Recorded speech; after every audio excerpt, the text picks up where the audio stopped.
మన అందరి హృదయ నేత జగన్మోహన్ రెడ్డి గారి పుట్టినరోజు సందర్భంగా 66వ వార్డులో ఇంత గొప్పగా ఘనంగా మనమందరం కూడా పుట్టినరోజు జరుపుకున్నట్టు కార్యకర్తల మధ్య, అభిమానుల మధ్య, అలాగే ఇక్కడ ఉన్నటువంటి లీడర్స్ మధ్య ముఖ్య అతిథిగా వచ్చేసినటువంటి దేవన్ రెడ్డి గారికి ప్రత్యేకమైన ధన్యవాదాలు తెలియజేసుకుంటా ఉన్నాను. అలాగే గౌస్ గారికి, అలాగే మా వార్డు ప్రెసిడెంట్ అయినటువంటి పెద్దిరెడ్డి ఈశ్వర గారికి, అలాగే దేవుడు బాబు గారికి, అలాగే వేణు గారికి, ప్రత్యేకంగా మా కుప్పల సత్యనారాయణ గారికి, అలాగే వార్డులో ఉన్నటువంటి మహిళా అధ్యక్షురాలైనటువంటి ఉమా గారికి, లక్ష్మి గారికి, అలాగే సుబ్బారెడ్డి గారికి, అలాగే కాజా గారికి, మోతి గారికి, లావణ్య గారికి, ఫాతిమా గారికి, ప్రతి ఒక్కరికి, లక్ష్మమ్మకి, ప్రతి ఒక్కరికి కూడా పేరు పేరున ధన్యవాదాలు తెలియజేసుకుంటా ఉన్నాం. ఈరోజు మనమందరం కూడా వైఎస్ఆర్ ప్రభుత్వాన్ని మరొకసారి మనమందరం కూడా మనం చేసినటువంటి పనులు ప్రతి ఒక్క ఆడబిడ్డ కాడి నుంచి, పుట్టిన బిడ్డ కాడి నుంచి ముసలితనం వచ్చేంత వరకు కూడా ప్రతి ఒక్కరూ కూడా ఒకే ఒక మనిషిని ఆరాధనగా, ఒకే ఒక మనిషిని గుర్తించే విధంగా చేసినటువంటి నాయకుడు మన జగన్మోహన్ రెడ్డి గారు.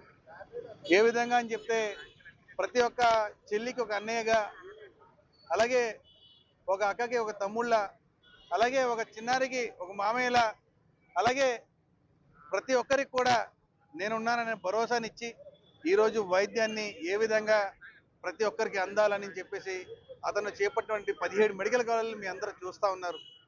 రాబోయే రోజుల్లో విద్యను చూస్తూ ఉన్నారు. విద్య, వైద్యం మనం ఎప్పుడు కూడా ప్రతి ఒక్కరూ అనుకుంటాం, విద్య వైద్యం ఇస్తే మన కుటుంబానికి చాలు అని చెప్పేసి ప్రతి ఒక్కరూ అంటూ ఉంటాం. అదే విద్య, అదే వైద్య ఇస్తే ఈరోజు మనమందరం కూడా ఈవీఎం ట్యాంపరింగ్ అయ్యి ప్రతి ఒక్క మనుషుల జనాల్లో కూడా మనమందరం ఆందోళనకరంగా తయారు చేసింది ఈ కుటుంబ ప్రభుత్వం. ఈరోజు మనమందరం కూడా గొప్ప పెద్ద మనసు చేసుకొని రాబోయే రోజుల్లో ప్రతి ఒక్క కుటుంబానికి కూడా మనం మేలు నాయకుడిని తెచ్చుకున్నాం. మనం మళ్ళీ ఒకసారి మీరందరూ కూడా బలంగా మన 29లో మరొకసారి జగన్మోహన్ రెడ్డి సీఎం చేస్తున్నాం. మళ్ళీ మరొకసారి మనమందరం కూడా ఈ యొక్క గొప్ప జన్మదిన వేడుకల్లో ప్రతి ఒక్క సోదరుడికి, ప్రతి ఒక్క సోదరికి, ప్రతి ఒక్కరికి కూడా మరొకసారి పేరున ధన్యవాదాలు తెలియజేసుకుంటూ సెలవు తీసుకుంటా ఉన్నాం. 66వ వార్డులో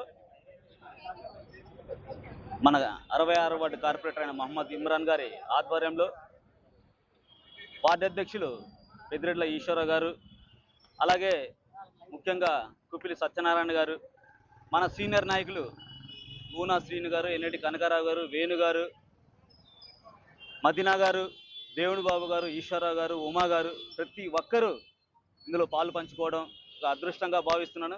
దీనికి ముఖ్య అతిథిగా మన దేవన్ రెడ్డి గారు వచ్చి, గాజువాక ఇన్ఛార్జ్ దేవన్ రెడ్డి గారు వచ్చి కేక్ కట్ చేయడం చాలా అదృష్టంగా భావిస్తున్నాం.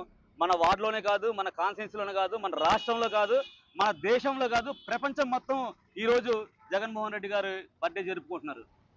ఎందుకంత ప్రత్యేకత అంటే, మనం చిన్న ఉదాహరణ చెప్తాను. మనం స్వాతంత్రం వచ్చిన దగ్గర నుండి ప్రతి పరిపాలన చూస్తున్నాం. ఒక ఎమ్మెల్యేగా క్యాండిడేట్ ఎప్పుడు వస్తారంటే ఎలక్షన్ అప్పుడు వస్తారు.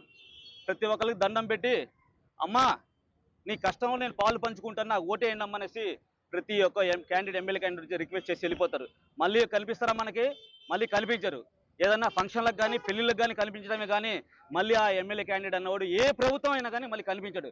కానీ మన జగన్మోహన్ రెడ్డి గారు ప్రభుత్వం వచ్చిన తర్వాత ప్రతి ఎమ్మెల్యే ప్రతి ఇంటికి 5 సార్లు గడప తొక్కాడు. అమ్మా మీకు ఈ సంక్షేమ పథకం అందిందా లేదా, అందకపోతే మళ్ళీ నేను అప్లై చేస్తాను అనేసి ఎక్కడ ఏ రాష్ట్రంలో కానీ, ఏ దేశంలో కానీ జరగలేదు. కానీ మన రాష్ట్రంలో, మన వైఎస్ఆర్సీపీ ప్రభుత్వంలో జరిగింది. చూడండి, ఇదే జగన్మోహన్ రెడ్డి గారు ఎమ్మెల్యేని ఇంటింటికి తిప్పుతున్నారని మోడీ గారు ఎంపీలందరినీ పిలిచి 3 నెలలకు ఒకసారి అయినా మనం డోర్ టు డోర్ పెట్టుకోవాలనేసి మోడీ గారు చెప్పారు. అంటే మన జగన్మోహన్ రెడ్డి గారిని చూసి అందరు నేర్చుకోవటమే కానీ ఎవరు స్వతహాగా వాళ్ళకి సంక్షేమ పథకాలు పెట్టాలి, ఈ కార్యక్రమం పెట్టాలనేసి ఎవరికి అంత ఐడియా లేదు. కానీ ఆయన పేద ప్రజలకి మంచి జరగాలి, పేద ప్రజలు ఆర్థికంగా బలపడాలనేసి మన ఆరోగ్యశ్రీ పథకము ఇంతకుముందు 5 లక్షలు ఉంటే 25 lakhs పొడిగించారు. కానీ ఈరోజు చూస్తున్నాం, మనం ఆరోగ్యశ్రీకి నిధులు లేవు, మనం కార్డు పట్టుకుని వెళ్తే అక్కడ వైద్యం లేదు. కానీ జగన్మోహన్ రెడ్డి గారు ఒక్కొక్క కాన్స్టిట్యున్సీకి ఒక్కొక్క మెడికల్ కాలేజ్ కట్టి, ఒక మెడికల్ కాలేజ్లో 150 ప్రైవేట్ మన